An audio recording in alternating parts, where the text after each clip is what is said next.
chiuso la Galleria Bombi, dove nelle settimane scorse hanno trovato rifugio numerosi migranti extracomunitari, e a poche ore dall'inizio delle operazioni di sgombero, l'Arcidiocesi di Gorizia ha fatto sapere che è pronta ad allestire una tenda riscaldata.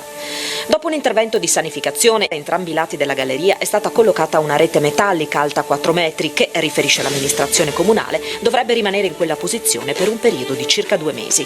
Spero la si possa togliere anche prima, commenta il sindaco Rodolfo Ziberna. Vedremo come evolverà la situazione nei prossimi giorni, ma ciò che conta oggi, aggiunge, è il fatto che si sia posto fine ad una situazione incresciosa e disumana che non poteva assolutamente continuare, con centinaia di persone che dormivano in condizioni inaccettabili. Io sono molto contento per questa svolta e ringrazio il prefetto, continua il primo cittadino, per l'impegno che sta approfondendo per far ritornare Gorizia alla normalità, e auspico che, come è stato assicurato, si intervenga anche per limitare gli arrivi. Come detto, rispondendo all'invito della prefettura isontina, l'Arcidiocesi di Gorizia ha annunciato che allestirà nei prossimi giorni una tenda nel parco dell'Istituto Contavalle in via Garzarolli per ospitare chi si troverà a dover affrontare all'addiaccio le notti invernali. Questa soluzione, spiegano dall'Arcidiocesi, era già stata individuata per offrire un'alternativa, rispettosa della dignità delle persone, all'emergenza della Galleria Bombi. La struttura, fornita dalla ONG Medici Senza Frontiere, non si qualificherà come struttura d'accoglienza, ma avrà carattere temporaneo per un massimo di 90 giorni e potrà ospitare fino a 60 persone. La sua gestione sarà coordinata dalla Caritas diocesana.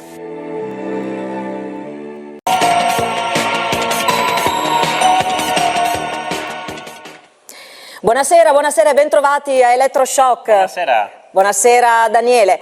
3 città diverse alle prese con situazioni similari che ciclicamente diventano un problema. Abbiamo scelto per la nostra copertina la situazione che si è venuta a creare a Gorizia, alla Galleria Bombi, ma poi c'è Udine, c'è la caserma Cavarzerani e poi c'è la situazione che si vive a Pordenone, il Bronx, e poi il paventato dormitorio di cui si è parlato per settimane. Insomma, questo è il tema che trattiamo, che affrontiamo questa sera, e lo facciamo con gli ospiti che ci hanno raggiunto in studio. Sì, adesso li presentiamo. Abbiamo titolato La Galleria degli Orrori perché da qualsiasi parte la si guardi questa vicenda sa un po' di vergogna. Un po' perché per come sono stati trattati questi profughi e un po' perché molte delle forze politiche si stanno indignando per quello che è il sostegno che viene dato loro. Allora abbiamo chiesto a un rappresentante delle forze dell'ordine, se vogliamo, anche un sindacalista, il vice segretario nazionale e coordinatore regionale dell'UGL Polizia, Raffaele Pradrone. Grazie per essere qua con noi a fare un pochino da provocatore questa sera. Grazie. Provare a chiedere ad associazioni e politica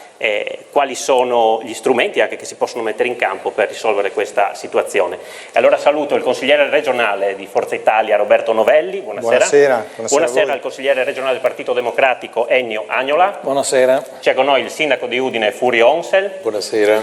Romeo Tuliozzi del comitato Cavarzerani e poi Giovanni Antonaglia, presidente provinciale della Croce Rossa di Pordenone. Non abbiamo in studio i sindaci di Gorizia e di Pordenone, ma insomma avremo modo di sentire anche la loro voce, assolutamente. Allora, io direi di partire con il rappresentante di Forza Italia, perché Novelli, poco prima della decisione di sgomberare la galleria e di posizionare queste reti, Forza Italia ha organizzato tra Piazza Vittoria e la galleria una conferenza stampa a cielo aperto, diciamo così, per denunciare la situazione che si viveva in questa galleria. C'è un rimpallo di responsabilità, come più volte è successo su questo tema, con il sindaco che ha di fatto detto di essersi sentito abbandonato e ha puntato il dito anche contro il governo. Perché questa mobilitazione? Ma credo che il sindaco Rodolfo Ziberna abbia fatto benissimo ad agire come ha agito, anche alzando i toni. Quello che è successo nella Galleria Bombi, ma che poi si è riprodotto anche in altre situazioni in regione, è una cosa indegna. È davvero una cosa indegna. Però quello che è accaduto nella Galleria Bombi non può essere slegato dalla dinamica dell'organizzazione dell'immigrazione nel nostro paese. Vi porto un esempio che riguarda proprio Gorizia e credo che il rappresentante delle forze dell'ordine possa confermarlo. Io ho chiesto alla prefettura di Gorizia i dati degli ultimi 24 mesi degli ingressi dei richiedenti asilo. Bene, il numero è elevatissimo, siamo oltre 2000, circa 2800. Quando queste persone arrivano e vengono identificate, attraverso il sistema di verifica, che è un sistema europeo, si riesce a capire immediatamente se sono migranti che arrivano da un altro paese europeo. Questo, con l'identificazione, è stato verificato, corrisponde al 90% delle persone. Vuol dire che il 90% di questi immigrati che sono entrati via terra dovrebbero essere rimandati nel paese europeo di provenienza. Insomma, ci sono altri paesi europei che scaricano il problema sull'Italia? Il problema è che il nostro Ministero, informato in tempo reale, ha 60 giorni di tempo, il Comitato Dublino del nostro Ministero ha 60 giorni di tempo per attivarsi col Ministero del paese o dei paesi di provenienza per attivare le pratiche per rimandarli indietro. I 60 giorni vengono abbondantemente sforati praticamente sempre. E secondo lei perché succede questo? Quindi, allora, devo dire una cosa politica? Perché c'è una strategia. Perché c'è una strategia, o potrebbe essere una strategia, o perché c'è poco personale. Perché quando uno entra in Italia non esce più. Ecco, c'è poco perché succede questo? Perché succede questo? Perché ci sono una serie di ricorsi che si mettono in piedi. Allora, diceva bene il consigliere di Forza Italia, Novelli, mi pare, mi corregga. Il problema che in Friuli non arrivano quelli che arrivano coi barconi, che vedete arrivare lì i bambini che piangono con l'iPhone in mano. Non sono questi, l'iPhone gli viene dato dopo. Questi sono quelli che arrivano dalla Germania, dai paesi balcani, dalla Germania, dall'Austria e da una serie di paesi europei cacciati o ai confini o appena entrati all'interno. Perché il problema è che il nostro accordo internazionale di Bruxelles non funziona, non ha mai funzionato, vengono ricacciati, la Germania si tiene solo i siriani, noi in Friuli, almeno nella provincia dove io ho dati molto più, ce n'era uno quest'anno di siriano, sono tutti pakistani, dove magari la guerra ancora non c'è. Allora, quindi questi non avrebbero diritto, questi non avrebbero status di rifugiato. E questo è il problema, perché se noi parliamo di rifugiati, se noi parliamo di diritti, di umanità, per l'amor di Dio, il problema è che quando uno entra nel nostro territorio iniziano una serie di ricorsi a favore di queste persone e non vanno più via. È inutile neanche allontanare, cioè non vanno più via. Però se fa un provocatore, questo purtroppo diciamo non è vero.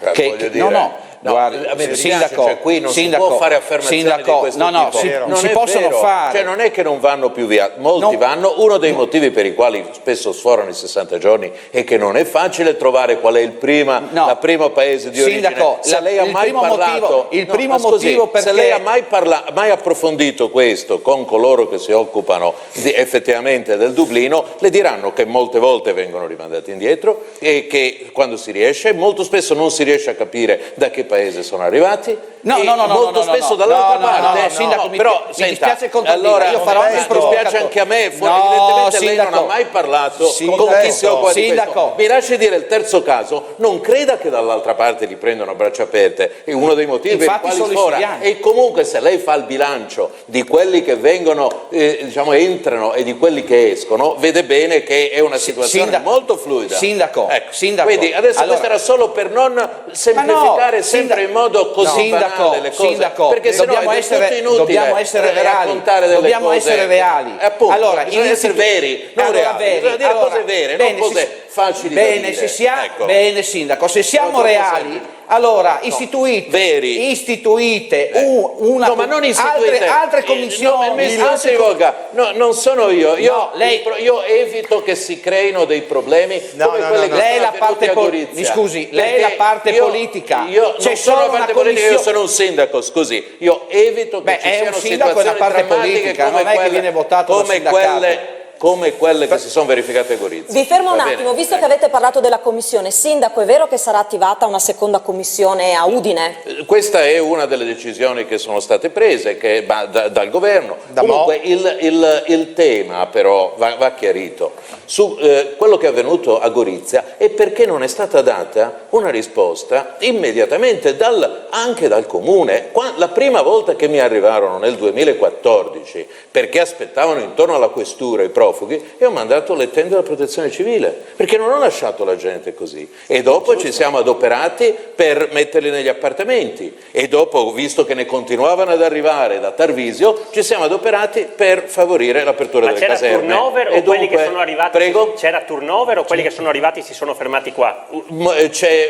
Sono state nel corso dei 3 anni varie, c'è stato turnover, molti si sono fermati. Noi abbiamo avuto delle punte addirittura di 1200 persone alla Cavazzerani, oggi ce n'è 150. Quindi ci sono situazioni, vedi, quelli lì, molti di questi sono stati rimpatriati o riassegnati nei paesi secondo Dublino, se no ce ne avremmo 2000. Quindi c'è una situazione molto fluida, non va drammatizzato, non bisogna lasciare che avvengano quelle situazioni. Però non ho concluso. Tutti hanno la responsabilità per quelle cose. Che uno dei grossi problemi sono quelli, visto che abbiamo parlato di commissioni, che ce n'è una sola. Appunto, e quindi le tempistiche per sentire queste persone, perché noi un primo screening... adesso ne fanno 2. Mi ha appena chiesto. Adesso quando? Perché abbiamo sentito parlare tante volte della seconda. Ma quella di Gorizia, c'è qualche novità? Quella di Gorizia viene trasferita, passerà a Trieste. Verrà trasferita a Trieste e farà a Udine una sua succursale. Ma sui tempi non sono date? Guardi, hanno chiesto di individuare, era uscito anche sui giornali, quelli che erano i nominativi, è stato fatto un bando e il bando è stato chiuso la settimana scorsa, dunque adesso sono a disposizione questi nominativi per istituire la commissione, poi bisogna trovare il luogo. C'era un passaggio però che un secondo solo, dobbiamo fermarci per la pubblicità, poi riprendiamo. Sentiamo però, lo abbiamo nominato prima il sindaco di Gorizia, Rodolfo Ziberna, l'avevamo invitato, ma stasera c'è consiglio comunale anche piuttosto acceso, quindi non ha potuto essere dei nostri, però sentiamo che cosa ha detto proprio su Galleria Bombi. Occhio che strutture fuori dai centri abitati, perciò grandi caserme ci sono. Noi spendiamo, se fate i calcoli, 5.000 sono in convenzione in Friuli-Venezia Giulia, 5.000 per 1.200 euro al mese, per 13.000 euro, arrivi subito a 50 milioni, quello che è 40 milioni, bene. Questo è quanto costa, soldi statali di tutti noi, l'accoglienza in Friuli-Venezia Giulia.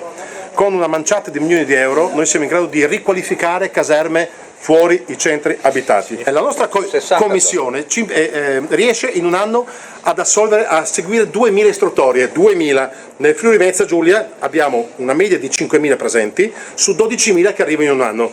12.000 che arrivano in un anno, noi ci impiegheremo con una commissione 6 anni. Va da sé che fare una commissione, 4 persone bisogna, ragazzi, ci sono 40.000 dipendenti, 40.000 tra comuni, regione e sanità, 40.000, converrete che 4 persone, diciamo anche con 4 assistenti, 8 persone, non sono una gran cifra. Ziberna si è soffermato anche sul futuro del CARA di Gradisca. Il CARA doveva tenere al massimo 500, in realtà abbiamo traguardato i 600. Sia chiaro una cosa, che quando resteranno 100 e perciò dovranno togliere più di 500, è assolutamente impossibile che rimangano sul territorio comunale, ci mancherebbe di Gradisca né di Gorizia, ma ci mancherebbe anche che rimangano in territorio provinciale, ci mancherebbe anche che rimangano in territorio regionale. Perciò il dire farò, ma e dove li metto questi altri 500? Perciò comunque ad oggi del CARA non si sa nulla. Agnolo, allora, insomma, queste le parole di Ziberna. Si è indignato in una situazione che è successa in un comune gestito da lui, se l'è preso un po' con lo Stato, un po' con la Regione. Ecco, cosa rispondete? Io credo, venendo al titolo della trasmissione, il vero elettroshock forse è quello di fare una corretta informazione, perché come testimoniato dalla telefonata precedente, il cittadino giustamente mette insieme più cose, quando in realtà il fenomeno è più complesso. Se noi vogliamo parlare di chi è entrato, perché magari fosse vero, anzi per fortuna non è vero, che chi entra in Italia non se ne va più, perché se fossero ancora tutti in Italia, quelli che sono arrivati sulle coste di questo paese, noi saremmo pieni di queste persone. In realtà il richiedente asilo tende a non rimanere in Italia, altrimenti noi non avremmo anche in questa regione i numeri che conosciamo, perché la tendenza è quello di raggiungere condizioni che sono generalmente quelle dove uno ha collegamenti familiari o occasioni di lavoro. perché dobbiamo credere che la maggioranza di queste persone persegue un futuro di vita che qui evidentemente non può averlo. Quello che sono gli elementi burocratici che possono, quelli sì, impedire all'immigrato, al richiedente asilo, usiamo i termini corretti, di potersi allontanare, è che quello quando fa la sua richiesta di asilo, finché non è analizzata, quello proprio non può lasciare. Guardi, non può lasciare, e finisco.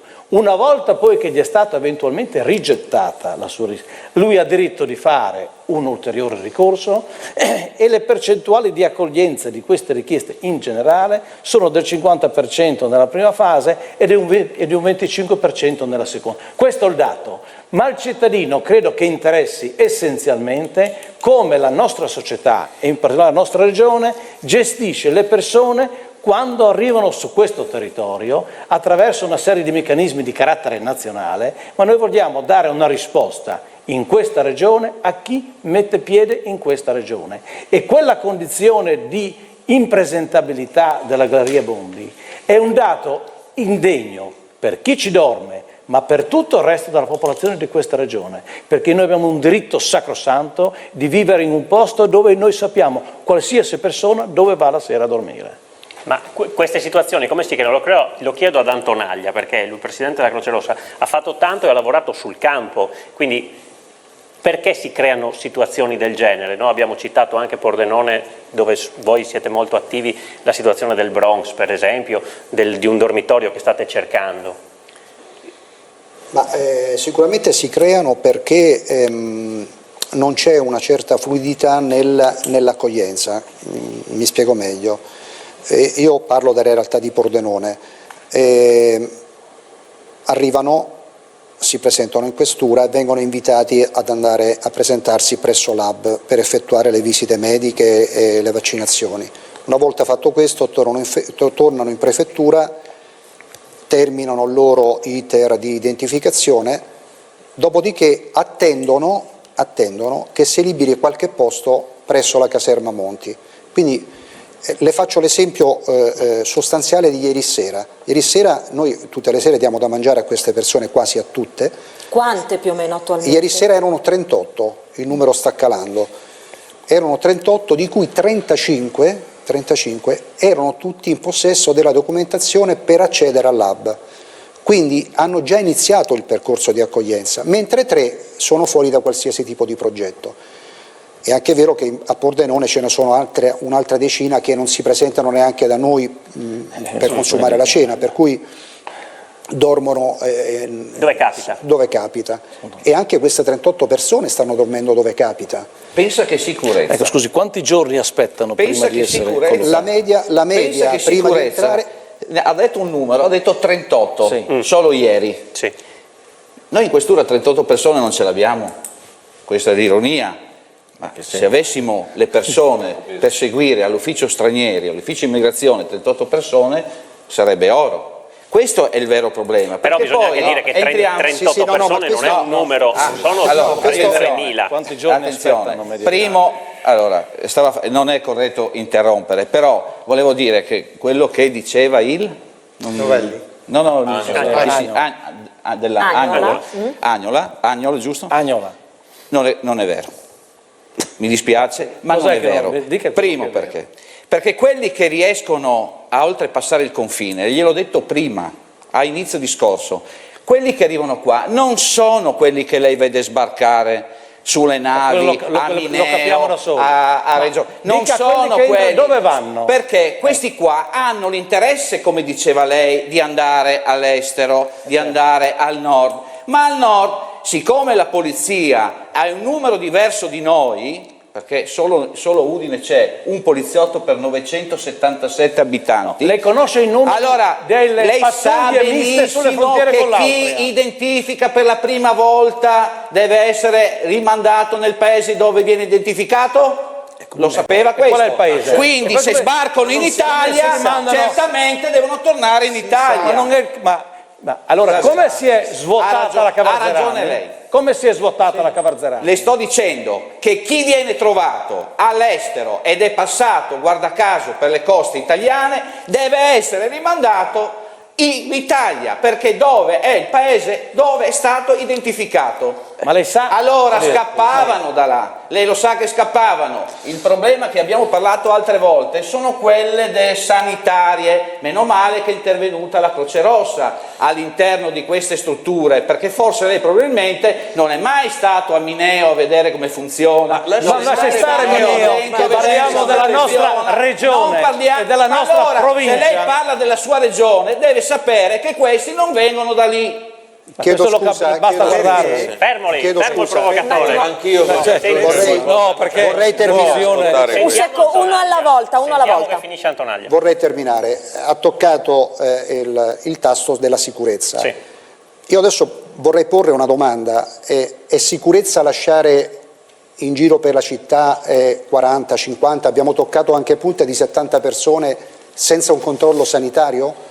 O è preferibile avere una struttura dove accentrare queste persone, monitorarle tutte le sere come facciamo noi presso la mensa, presso il refettorio, e dove abbiamo anche dei medici che li controllano sotto l'aspetto sanitario? Il famoso dormitorio che cercate di fare, ma il prefetto stesso vi ha detto non si può fare. Sì, ma i motivi per cui è stato detto di no anche a questo secondo progetto che abbiamo presentato, noi siamo la Croce Rossa, abbiamo il nostro punto di vista. Certo. Sicuramente il prefetto, il sindaco, anche la stessa questura avranno una visione più ampia del problema, forse ci saranno delle problematiche che a me personalmente possono sfuggire, non lo so, quindi loro hanno una visione più completa e un'attività del genere, se non è condivisa, non funziona. Non è che non funzioni, ha difficoltà poi ad andare avanti. Credo che fosse solo un discorso. Ci dobbiamo fermare per la pubblicità. Rieccoci in diretta, Elettroshock, stiamo parlando di profughi, il tema appunto ha scaldato gli animi. Sentiamo il sindaco di Udine che prima voleva intervenire, poi allora, prima di tutto, già la parola profughi e fuorvianti, stiamo parlando di richiedenti asilo in questo momento. Profughi. Allora, giusto per chiarire, quello che c'è a Udine. Magari fossero profughi, dice qualcuno. Ma no, cioè sono anche profughi, ma al momento richiedono, noi entriamo in rapporto con loro perché chiedono asilo. Bene. Giusto per capire con chi abbiamo a che fare. Allora, attualmente a Udine abbiamo 120 minori. Poi abbiamo minori, quindi uno dice no, sono tutti afghani, pakistani col cellulare, questi sono minori, 120. Poi abbiamo 350 persone in appartamenti e qui ci sono anche donne, anche bambini, anche famiglie e non si vedono, non creano un problema. Tutti i comuni dovrebbero fare altrettanto, ottenere una quota di queste persone come ce l'abbiamo noi. Noi abbiamo 350 che già questo satura 102 comuni che accolgono l'ANCI ha dato sostanzialmente come coefficiente il 2%, no? Noi siamo con 2,5, adesso diciamo il 3%, per mille. No? Sì, scusi, 2 per 1000 e quindi noi abbiamo 350 posti, più ci sono i 120 minori. Poi ci sono invece tutti questi che vengono dal centro Europa, sono richiedenti asilo. Ne arrivano anche dall'Africa, perché noi abbiamo avuto degli arrivi alla caserma Friuli, ce ne abbiamo avuti quest'estate anche di arrivi di loro, quindi non è che non arrivano anche di quelli che sono stati recuperati in mare. Bene, questi qui di fatto però sono numeri molto fluttuanti, come si diceva prima, alla caserma Cavarzerani avevamo anche 1200 persone 2 anni fa, oggi ce n'è 150. E perché? Perché molte delle pratiche sono state evase, molte di queste pratiche poi hanno permesso loro di ritornare in Germania da dove erano andati, perché la legge dice che con il titolo che hanno, se trovano il lavoro all'estero, la Germania dice entro 6 mesi possono rimanerci, quindi loro sono venuti qui, hanno trovato un titolo per restare in Europa e poi sono passati dall'altra parte. Quindi se poi si vengono a creare situazioni come quelle che abbiamo visto, la responsabilità, mi dispiace che non ci sia qui il sindaco Ziberna, è proprio anche perché lui è arrivato da poco. Me lo dica Novelli, è arrivato da poco come sindaco, ma vi ripeto, la prima volta che io li ho visti in quelle condizioni, ho detto ma qui se anche solo a uno, per colpa nostra, prende una broncopolmonite e muore, e da noi non è mai morto nessuno ha avuto delle gravità. Abbiamo curato persone che venivano anche in condizioni dalla Germania, già curati in Germania. Oggi uno dei problemi è che cosa fare con quelli che sono dializzati, e abbiamo anche risolto questo problema, esattamente come lo risolviamo per i nostri. Allora, il problema va affrontato prima che scoppi. Le dico, la prima volta io chiamai le tende della protezione civile e dopo ci siamo adoperati per gli appartamenti facendo la convenzione e dopo ci siamo adoperati per far sì che si potesse creare la caserma Cavarzerani, e comprendo perfettamente la questione di Pordenone. Anche per noi c'è bisogno c'è un'emergenza freddo, ci sono delle persone per la strada, non vogliamo che queste persone muoiano. Vero? Ecco, allora bisogna creare le condizioni perché possano passare la notte, e io ringrazio molto la Croce Rossa perché ci ha aiutato a Udine straordinariamente nel risolvere quel tipo di problemi. Adesso questo è il quadro. Andiamo a vedere, perché ci stanno arrivando diversi messaggi, iniziamo a leggerne qualcuno. Buonasera, gli afghani pakistani arrivano con l'aereo e dopo buttano via i documenti per poi chiedere asilo, mangiare gratis, e i friulani disoccupati chiedono 1000 carte per avere un piatto di minestra, è una grande vergogna. Ci scrive Claudio. Queste forse 2 su 100.000 saranno arrivati così, okay. Vero? Ecco, un altro telespettatore ci scrive: il Friuli ai friulani. E ancora Roberto dice sarebbe necessario disincentivare la permanenza dei richiedenti asilo. E ancora, è troppo semplice scandalizzarsi ora per un caso certamente eclatante come quello della Galleria Bombi. A Udine la realtà è che le istituzioni, dopo aver promosso e accettato tutte le misure adottate dal prefetto, ora hanno capito che la cittadinanza non ne può più di questa situazione e stanno cercando di recuperare consensi alle soglie delle prossime elezioni amministrative. E ancora, perché i richiedenti asilo usano i mezzi pubblici senza biglietto, in particolar modo quelli della Cavarzerani? E c'è un altro telespettatore che parla della situazione della Cavarzerani, in particolare parlano di degrado della zona di via Cividale, delle aree limitrofe alla ex caserme. E allora prendiamo spunto proprio da quest'ultimo messaggio per parlare con Romeo Tugliozzi, che rappresenta appunto il comitato che è sorto di recente, comitato di residenti appunto nelle aree limitrofe alla ex caserma Cavarzerani. Intanto cerchiamo di capire chi fa parte di questo comitato e qual è stata la spinta che vi ha portato insomma a dar vita a un comitato. Ma il comitato fa parte di persone che abitano nel circondario della caserma, nel perimetro, persone che hanno costruito con sacrifici le case o che le hanno acquistate o, diciamo così, le hanno ristrutturate quelle che avevano fatto i loro genitori. E si sono, diciamo così, si sono trovati male nel momento stesso in cui hanno visto, specialmente i figli, nel vendere le case, che il prezzo è sceso, perché la gente dice andare a abitare vicino alla Cavarzerani non mi piace. Già ancora gli affitti tengono, ma hanno dei problemi anche con gli affitti.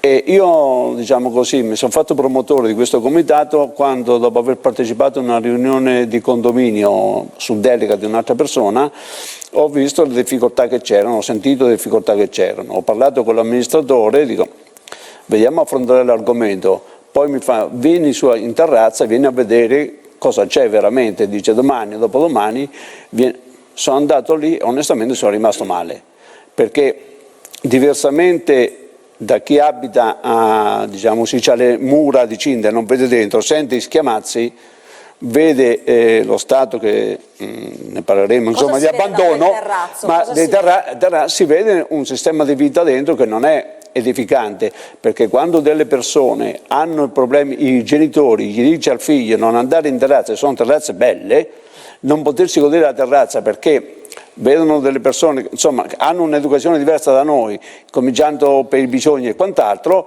questo qui ci ha allarmato. Abbiamo creato questo comitato, devo dire che sia il comune sia la regione si è fatto carico dei problemi che gli abbiamo posto e onestamente posso dire ancora di più, la regione diciamo, ha tolto le castagne da fuoco a tutti prendendosi l'impegno di risanare la zona, che non era il compito suo, era il compito del demanio che doveva già essere fatto quello, perché c'è una situazione veramente incresciosa, perché qua ci sono le foto dove di confine, questa qui non è colpa, questo qui è stato proprio abbandonato, un'area abbandonata che sta danneggiando anche le proprietà altrui. Tra l'altro abbiamo anche le immagini che sì, avete incontrato il sindaco, poi lei faceva riferimento anche all'incontro con la Presidente della Regione. Eccoci nuovamente in diretta con Elettroshock, allora diamo lettura ad altri messaggi, ne stanno arrivando diversi questa sera.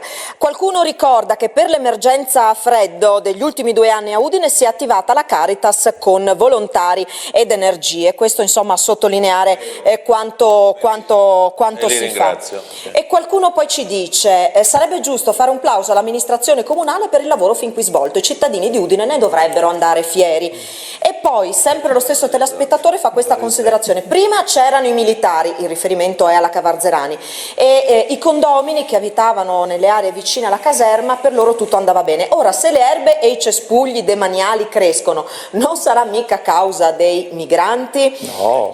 Ecco, questa città non è più la mia vecchia città dove sono nato, ci sono angoli di degrado dove persone sono libere di pascolare senza rispettare nessuna regola, dove trovo persone con culture completamente diverse dalla nostra che nulla vogliono fare per integrarsi, dove trovo persone che in strutture sanitarie si presentano con il velo integrale. No, questa non è più la mia città. E ancora, come mai non si manda via chi ha già avuto il diniego allo status in altri paesi europei? Forse si eviterebbe di continuare ad essere di manica larga. Poi bisogna potenziare il personale per velocizzare i processi. I clandestini che hanno avuto il diniego, perché non affidarli alle ambasciate o ai consolati di riferimento? Si eviterebbero le spese eccessive di rimpatrio. Questo è quanto scrive Ettore Ribaudo. Vediamo, doveva esserci un altro messaggio. Io posso capire la solidarietà verso persone sfortunate, tuttavia non è accettabile mantenere gente nulla facente con i soldi pubblici prelevati ai cittadini tramite tasse ed imposte. Prima ci si focalizza sui servizi per gli italiani, poi sulle politiche per il lavoro per gli italiani volenterosi e poi, se avanzano risorse, le si usa per aiutare i popoli sfortunati ma a casa loro. Questo lo scrive Marco. E credo che proprio il tema di quanto ci costa questa accoglienza sia quello che fa più arrabbiare le persone. Insomma, sembra che per il 2018 saranno stanziati 5 miliardi di euro per gestire l'accoglienza. Novelli. Allora, io volevo concludere prima il ragionamento dicendo alcune cose. Innanzitutto, prima il sindaco ha detto una cosa sulla quale non concordo. Quando il richiedente asilo e non profugo, perché il richiedente asilo non è un profugo, fino a prova contraria, entra dal confine terrestre, c'è un'identificazione immediata attraverso il sistema Eurodac. Per cui noi sappiamo perfettamente da quale paese arriva, perché la verifica viene fatta attraverso le impronte digitali. Il problema poi è un problema strutturale del Ministero che non si attiva entro 60 giorni per rimandarlo, per attivare le pratiche per rimandarlo indietro. Per cui noi, se abbiamo il 90% di quelle 2.800 persone che sono entrate a Gorizia in 2 anni che rimangono in regione, significa che questi, trascorsi 60 giorni, sapete cosa fanno? Fanno la richiesta d'asilo e entrano nel nostro sistema di accoglienza e quindi ci costano una barca di soldi non avendo diritto. In questo momento preciso l'80% dei richiedenti asilo sono migranti economici. Perché il Ministero non lo fa allora? Perché, ripeto, potrebbe essere così una visione politica e non voglio pensare questo,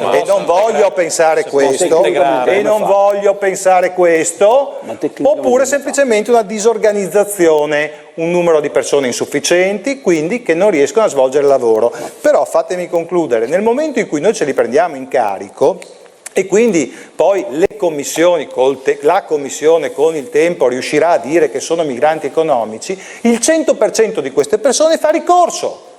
Quindi il problema sta a monte. E poi lasciatemi dire ancora una cosa, perché noi, d'accordo, siamo una regione e abbiamo le competenze che ha la regione sul tema dell'immigrazione, come il comune ha le competenze che ha il comune sul tema dell'immigrazione. Noi come regione, lo dirà probabilmente Agnola, sì, tutto sommato che cosa facciamo? Facciamo moral suasion, bisognerebbe fare una moral suasion un po' più forte forse, anche perché il centro-sinistra in questo periodo diciamo che si è avvicinato molto alla visione che aveva il centrodestra già da anni. Non voglio menzionare, penso, l'innominabile in questo momento che è il senatore Sonego, che ha creato un po' di scompiglio sull'argomento nella parte più a sinistra della sinistra. Però era quasi a destra. Che era quasi a destra e ci siamo quasi, come dire, preoccupati, perché tra Sonego e Minniti, voglio dire, sì, c'è stato un... ecco, però questa era una battuta. Però voglio dire, il tema che con le competenze che abbiamo noi abbiamo una legge regionale sull'immigrazione, mettiamo a disposizione quei 5 milioni di euro che servono per tutti gli immigrati, sia ben chiaro, anche quelli regolari, ma una cosa ad esempio che io contesto è: ma perché noi dobbiamo andare a spendere dei denari per i richiedenti asilo per quanto riguarda la formazione, l'inclusione, tutte queste belle cose, quando l'80% di loro poi verrà sancito che non hanno diritto di asilo? Anche questi sono soldi regionali. Intanto bisogna, diciamo così, il fenomeno è complesso e bisogna di complessità. Questa è una parte della complessità. Investire su di loro informazione, sapendo che magari poi se ne vanno. E siccome l'obiezione principale è che queste persone non fanno niente tutto il giorno e sono al telefonino, li abbiamo visti tutti, la Regione fa l'unica cosa che può fare perché questo non avvenga. E tutti i comuni che hanno chiesto il sostegno della Regione per attrezzature, chi li aiuta, per farli lavorare, mi viene esempio il caso di Fagagna, quello va avanti e queste persone non sono tutto il giorno senza far nulla. È l'unica possibilità a disposizione dell'ente pubblico per ottenere questo. Parliamo sempre dei richiedenti asilo, vado solo a integrare. Ed è quello che serve, perché quello che sta creando problemi, ve lo dico, sta creando problemi è proprio questo, cioè queste persone che non c'hanno da fare, così, che oceano tutto, specialmente nei pomeriggi, che se fossero impegnate in qualcosa la cittadinanza sarebbe meno incavolata, certo. Perché quando queste persone dove vanno? Vanno nelle vie del centro, vanno nei parchi verdi. E cosa fa? Se ci sono loro non ci va il cittadino Però è anche difficile pensare che possono fare non proviamo a chiedere ma se allora la regione gli fa scuola, che facesse scuola anche di mestiere, qualcosa, sicuramente non andrebbero in giro, sarebbero impegnati lì, perché conoscere la lingua, ma scusate, conoscere la lingua e buttare via i soldi, insegnargli la lingua italiana e conoscere i soldi e buttare via i soldi, non credo. No, ma se loro interessa andare in Germania... Sì, però scusate, però a Udine fanno dei lavori sulle strade di manutenzione, dentro la Cavarzerani una delle palazzine è un laboratorio dove vengono svolti dei corsi anche da parte di Confartigianato e dunque c'è un'attività di anche formazione e di integrazione e ci sono tanti che seguono anche dei corsi di italiano.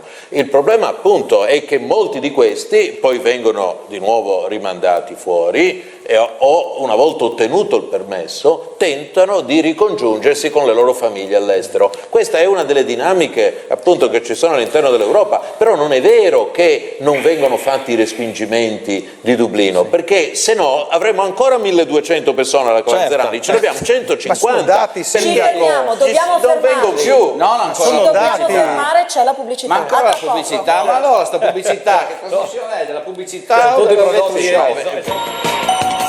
Eccoci di nuovo in studio e andiamo subito a una telefonata a casa perché c'è una signora che deve dirci qualcosa. Sentiamo. Buonasera signora. Buonasera a lei, buonasera a tutti, grazie di questa possibilità. Da dove ci chiama? Da Udine.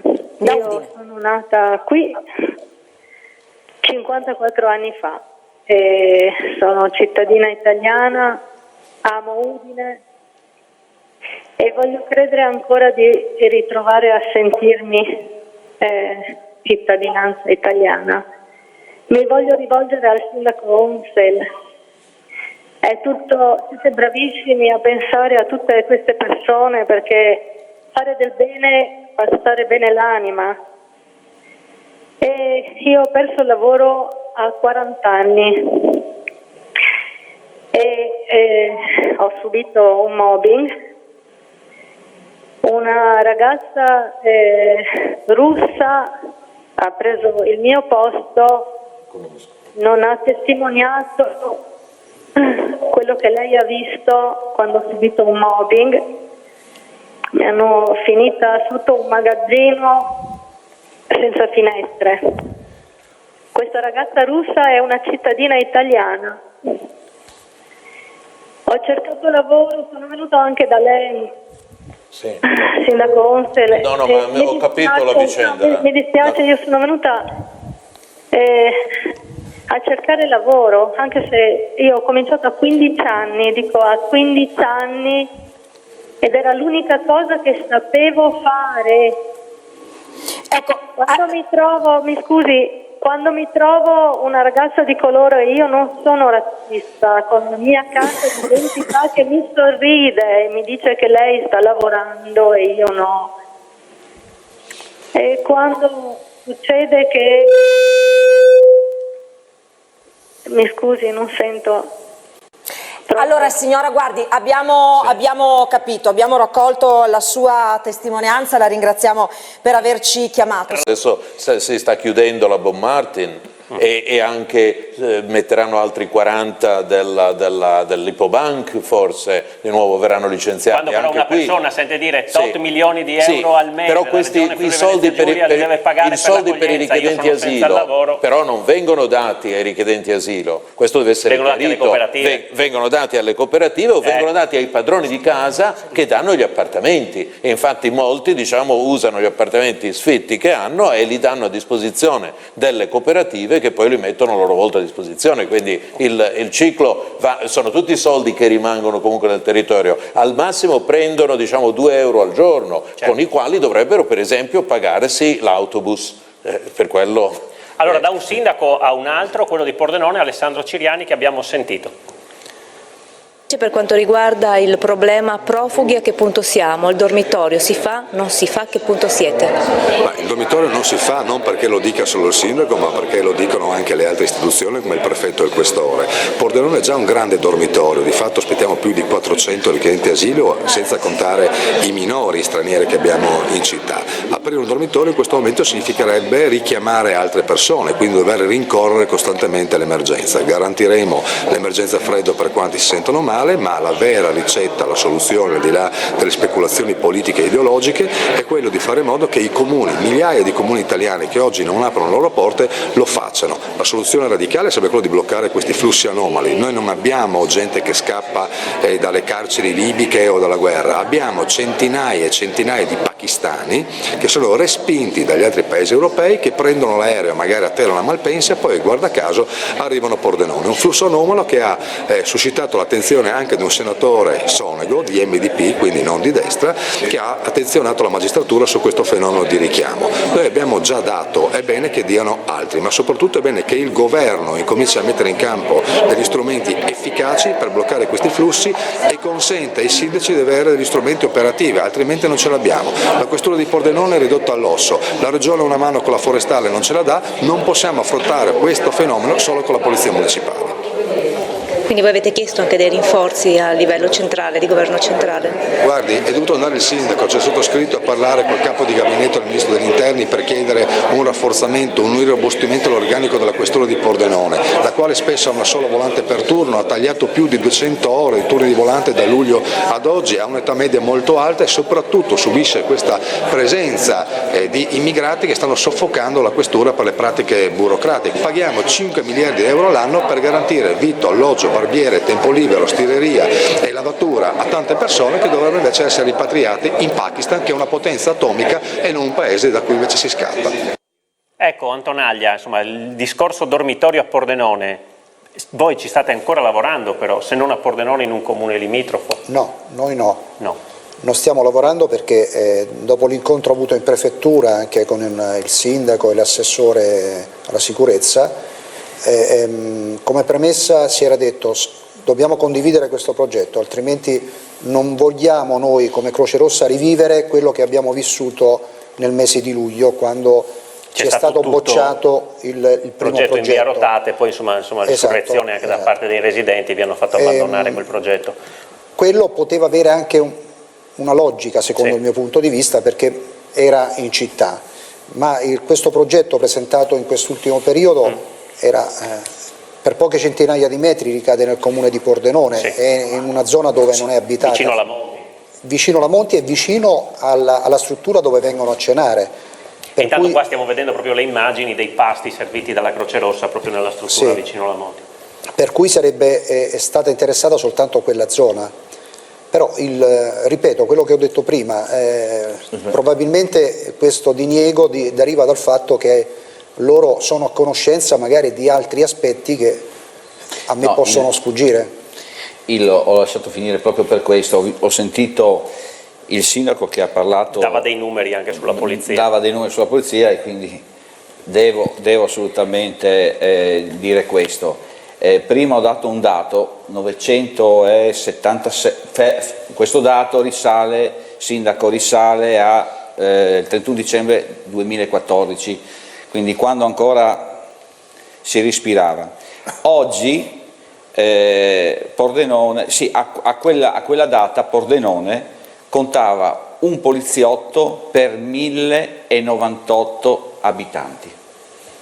Giustamente dice perché? Perché molto probabilmente prefetto e questore devono garantire quella sicurezza che ormai con quei numeri che abbiamo, 100 persone in meno, solo alla questura di Pordenone, con asticelle tra Udine e Pordenone, l'ha detto il capo della polizia, non l'ha detto Padrone, ma dice asticella alta a 50 anni medi in queste due province. I più vecchi insieme a Rieti.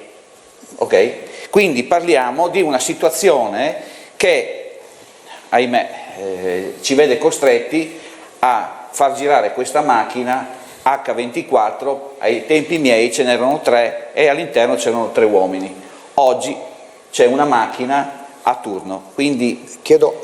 Sì, prego. Quindi è anche un discorso di sicurezza che possiamo dare. Ma no? io prima ho fatto una domanda ben precisa, forse lei è la persona più idonea a rispondermi, ma lei la sicurezza, la riformulo, la sicurezza l'assicura con la situazione che c'è adesso o gestendo questo fenomeno?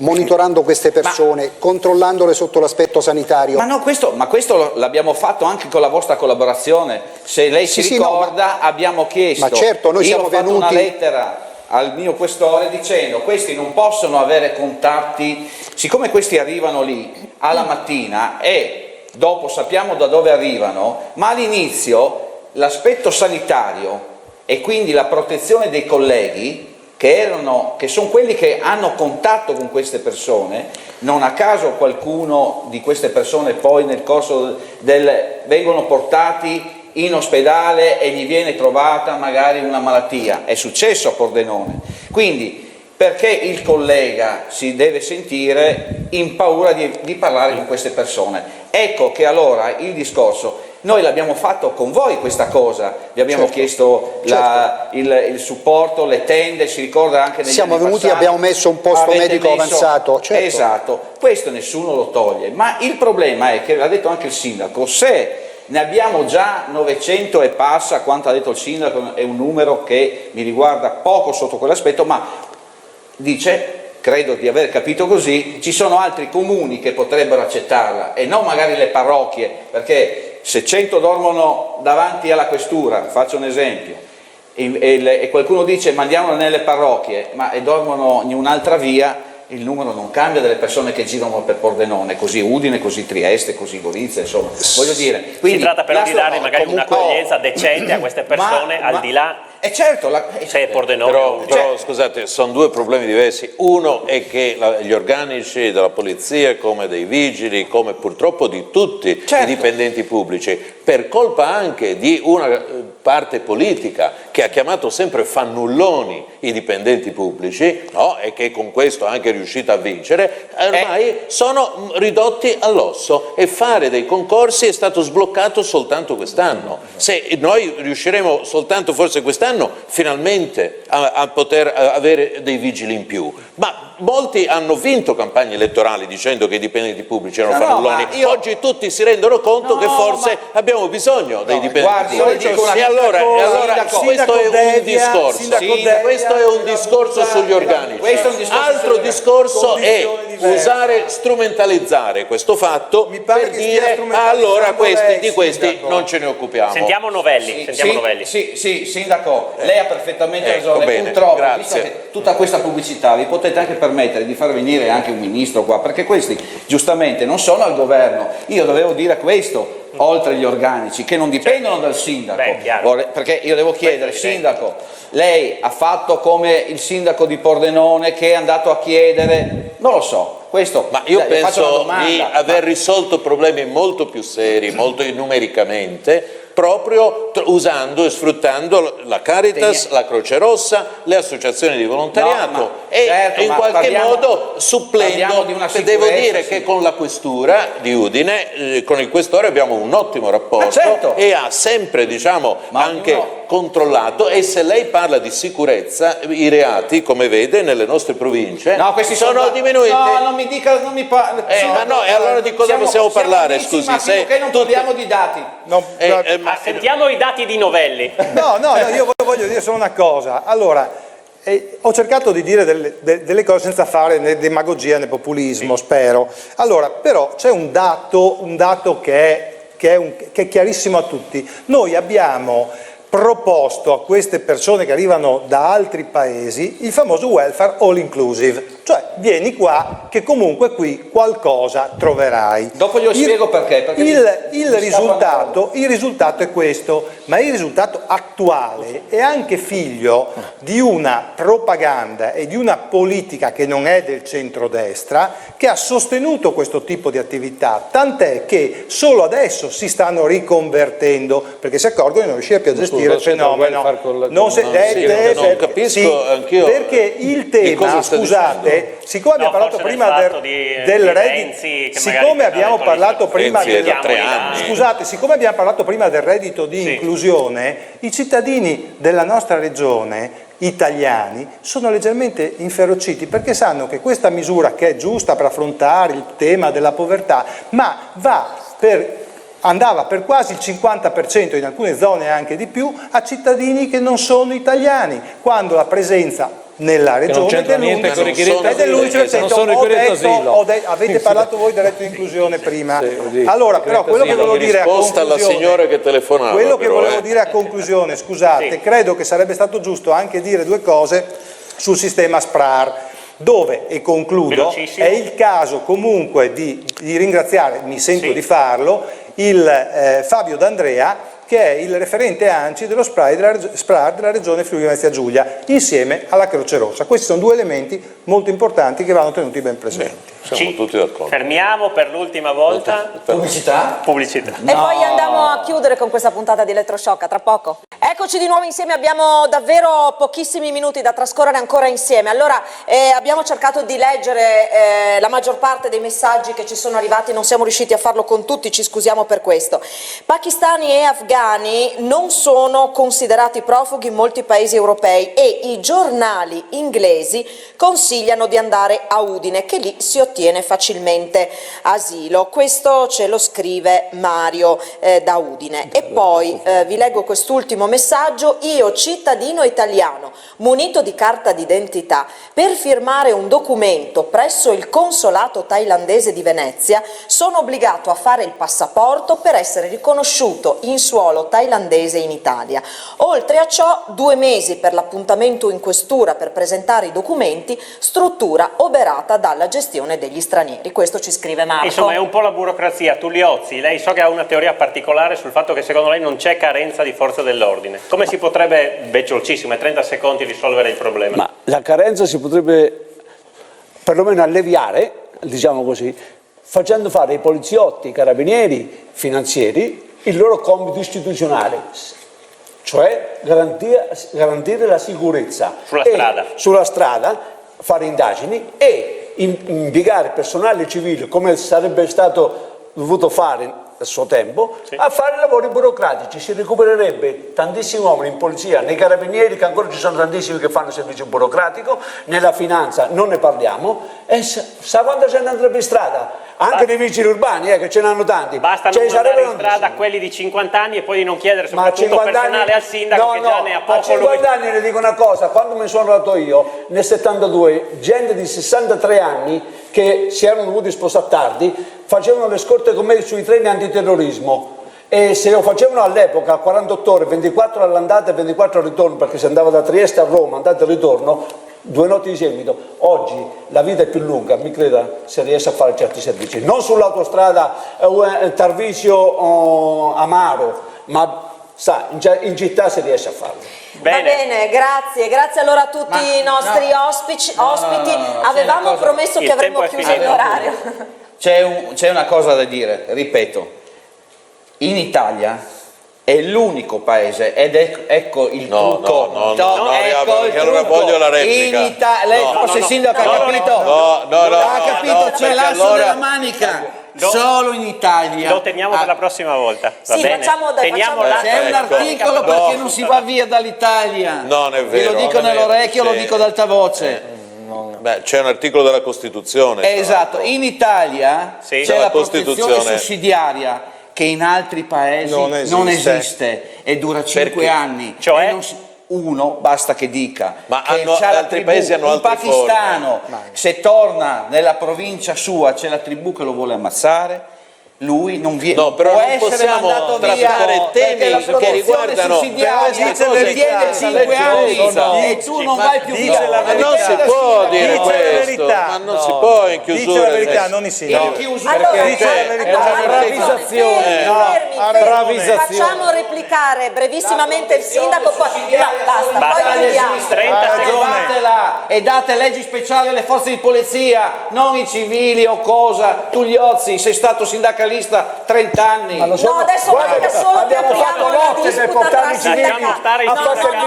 I poliziotti. Quanti uomini sono in procura a servizio nelle procure di poliziotti e carabinieri? Perché non vengono mandati su strada? No, ma dica lei, ha mai fatto una battaglia per far sì che i suoi colleghi delle procure piuttosto a fare i segretari di procura? Ti ricordo che ci sono le specialità nella polizia, che ai tempi tuoi non c'erano. No, c'erano. Dedichiamo un'altra puntata a questo tema, dobbiamo chiudere. La polizia la trattiamo un'altra volta. 30 secondi a Onsel e chiudiamo. No, perché come?